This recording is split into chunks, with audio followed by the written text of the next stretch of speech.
Hey there, I'm Emily Carter, a 25-year-old with big dreams of making a name for myself in journalism. I grew up in a seemingly idyllic suburb with my adoptive parents, John and Linda Carter. Around town, they're well known for their generous charitable donations and active roles in local committees. On the surface, our family seemed perfect, but behind closed doors, there was always an undercurrent of unease, especially when the topic of money came up. Just focus on your studies, Emily, Dad would say whenever I tried to bring up our finances, quickly steering the conversation elsewhere. Mom wasn't much different, her voice overly cheerful as she'd say, "Let's not worry about money, dear. Let's focus on the present." But then, everything changed on an otherwise ordinary Tuesday. I found an unexpected letter in the mail, stamped with the seal of a law firm I'd never heard of. The letter claimed that my biological grandfather, a man I never even knew existed, had left me a substantial inheritance. Confused and with the letter trembling in my hands, I went straight to my parents. "This has to be some kind of mistake," Mom insisted, barely glancing at the letter. Dad was quick to dismiss it as well, chuckling nervously, probably just someone's idea of a joke. But their forced laughter didn't reach their eyes. "Why wouldn't you tell me I had a grandfather? Why now?" I demanded. They exchanged a look, one of those looks that said they wish I hadn't asked. "Emily, we wanted to protect you," Mom finally said with a sigh, taking my hand. "We thought it was best if you focused on your future, not on past complications. But isn't it my right to know where I come from?" I pressed on. Dad stood up, his chair scraping against the tile. "Sometimes knowing less is better. This inheritance, it's probably nothing but trouble." But I couldn't shake the feeling that there was more to the story. That night, I lay awake, the letter glowing ominously in the moonlight on my nightstand. My mind raced with questions about who my grandfather was and what secrets my parents were hiding. First thing in the morning, I decided I had to find out the truth. The next day, I met with Mark Thompson, an old friend from high school who'd become a private investigator. Over coffee, I spilled everything. "So you think they're hiding something big?" Mark's eyes were sharp and calculating.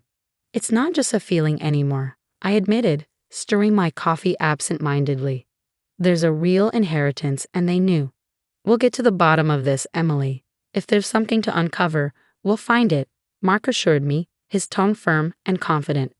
With Mark's help, we started digging into my parents' financial records and researching my mysterious grandfather. Each piece of information we uncovered only led to more questions. What were John and Linda Carter really hiding, and why had they gone to such lengths to keep it from me? The story was only just beginning to unfold, and I knew that whatever we discovered would change everything. Despite the fear of the unknown, I was determined to uncover the truth buried beneath years of carefully constructed lies. I reached out to the law firm mentioned in the letter, making sure to make the call away from the prying ears of my increasingly watchful parents. Sitting in my car outside a small coffee shop, I dialed the number, my heart pounding with each ring. "Good morning, Hamilton and Pierce Associates. How may I help you?" The voice on the other end was crisp and professional. "I received a letter about an inheritance from a Mr. Albert Clark. I need to verify its authenticity," I explained, trying to mask my anxiety. "One moment, Miss Carter. I'll connect you to Mr. Davis, the attorney handling Mr. Clark's estate." The line clicked, and after a tense wait, a deeper voice came on. "Miss Carter, I've been expecting your call. Yes, the inheritance is quite real, and you are indeed the sole heir to Mr. Clark's estate, which includes several properties and a significant financial portfolio." Why wasn't I informed sooner? I asked, my voice trembling slightly. My voice tight with emotion. There were complications, legalities that needed sorting out due to the nature of your adoption, Mr. Davis explained. "If you could come to our office, we can discuss this in detail and show you all the relevant documents." Agreeing to meet him, I hung up, feeling a potent mix of vindication and a deep swirling anger. I needed more than just answers. I needed to understand the full extent of the betrayal. Back home, I noticed a shift in my parents' behavior. They were nervous, overly attentive. I caught Mom hovering outside my room more than once, and Dad had taken to checking the mail himself. "You're sure you're okay, Emily?" Mom would ask, eyeing my phone suspiciously. "Just tired from work, Mom," I'd reply, keeping my plans close to my chest. I knew I needed help, so I reconnected with Mark Thompson, an old friend who had gone into private investigation. We met at a park, far from any prying eyes. "Mark, I think my parents have been using my inheritance without my knowledge," I confided under the guise of a casual chat. He nodded, his expression serious. "Do you have any idea how much we're talking about?" "Enough that they've been living off it, and then some." I sighed. "Can you help me find out exactly what they've been up to?" "Of course, Emily. I'll dig into everything. Bank records, transactions, property deeds. We'll get you the truth," Mark promised, a determined glint in his eye. Over the next few weeks, Mark worked tirelessly, piecing together the financial puzzle. What he found was worse than I had feared. Not only had my parents been withdrawing large sums regularly, but they'd also funded luxurious vacations and high-end investments, all under the guise of their modest community lifestyle. He laid out the evidence one evening in his office, a line of documents and photos spread across the desk. "Here's the proof, Emily. They've been bleeding your inheritance dry for years." I stared at the evidence, each document a confirmation of their deceit. They had planned to keep it going indefinitely, controlling my life and legacy without my consent. The betrayal stung deeper than I could have imagined. They weren't just controlling my financial future, they had lied about every aspect of my past, my heritage, and who I was. It was clear what I had to do next. The truth had to come out, and my parents had to be held accountable, not just for the deception, but for the sheer audacity of their greed. As the pieces fell into place, I prepared for the confrontation that would inevitably come. It wouldn't be easy, but armed with the truth, I was ready to reclaim what was rightfully mine. The community event was a perfect setting. A yearly gala celebrating local philanthropy where my parents, John and Linda, were to be highlighted for their selfless contributions to the community. The irony wasn't lost on me as I helped Mark finalize our plan to expose their greed and deceit in the most public way possible. "We've got everything set, Emily," Mark briefed me as we surveyed the event hall, beautifully decorated but soon to be a stage for confrontation. "The lawyer, Mr. Davis, and a rep from the trust will be there. They'll back you up when you make your move." "And the media?" I asked, my stomach tightening. "Got a couple of local journalists who think they're covering a feel-good story about community leaders. They'll get more than they bargained for," he replied with a wry smile. As guests began to fill the hall, I mingled, my heart racing. I spotted my parents laughing and engaging with donors, completely unaware of the storm that was about to break. I approached them, my resolve hardening. "Mom, Dad," I called out, keeping my voice cheerful. "Emily, you decided to come after all." My mom greeted me, her smile wide, but her eyes flickering with something just beneath the surface. I couldn't quite place the emotion in her eyes, but I nodded, watching as the room filled and my allies subtly positioned themselves. The moment was drawing near. As my parents took the stage, the crowd quieted, hanging on their every word about charity and community. My hands clenched into fists at the hypocrisy. It was time. I moved toward the stage, catching Mark's nod from where he stood by the door. I ascended the steps just as they were finishing up their speech, the applause ringing in my ears. "Thank you, everyone," I began, my voice loud and clear, cutting through the claps. The room fell silent, surprised by my sudden appearance. I wish I could stand here and just praise my parents, but truth and transparency are vital in a community like ours. Confusion spread across the faces in the crowd as my parents looked at me, bewildered, then slowly turning fearful.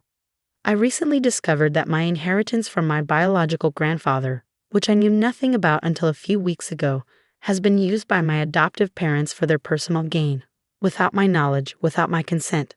I continued, the words heavy but freeing. The crowd murmured, and my parents' faces drained of color.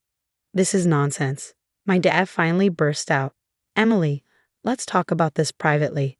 "No, John, she won't." Mr. Davis stepped forward, his presence commanding. "I am here representing Emily and her grandfather's estate. Every word she has said is backed by undeniable evidence." A representative from the trust joined us, holding up documents. "These are records of transactions and withdrawals made by Mr. and Mrs. Carter from Emily's inheritance fund, all without her knowledge or permission." The journalists started snapping photos, their pens flying over notepads. My parents stood frozen, their facade crumbling under the weight of public scrutiny. "Everything I ever believed about my family has been a lie," I said, my voice cracking slightly. "But today that ends." The lawyer handed me a folder. which I held up for the crowd to see.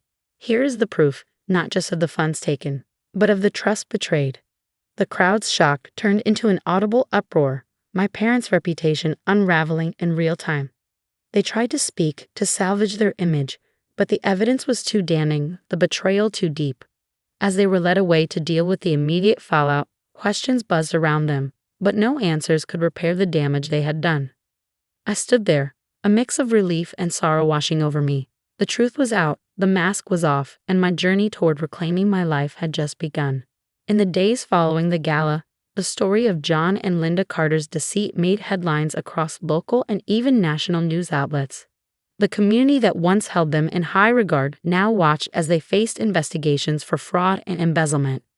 As the legal proceedings unfolded, it became clear that their social standing and influence could not shield them from the consequences of their actions. Meanwhile, I took legal steps to secure my inheritance, the process expedited by the overwhelming evidence against my adoptive parents. Recovering these assets was more than just a financial victory, it was a reclaiming of my identity and rightful legacy. With the funds finally under my control, I decided to use part of my wealth to establish scholarships for adopted children, aiming to give back to a community that, like me, might have faced hidden struggles. Furthermore, in honor of the grandfather I never knew, I founded the Albert Clark Foundation. The foundation focused on transparency and ethics in adoption processes, ensuring that others wouldn't face the kind of betrayal I did. Each step in setting up the foundation felt like therapy, a way to transform my pain into something positive and lasting.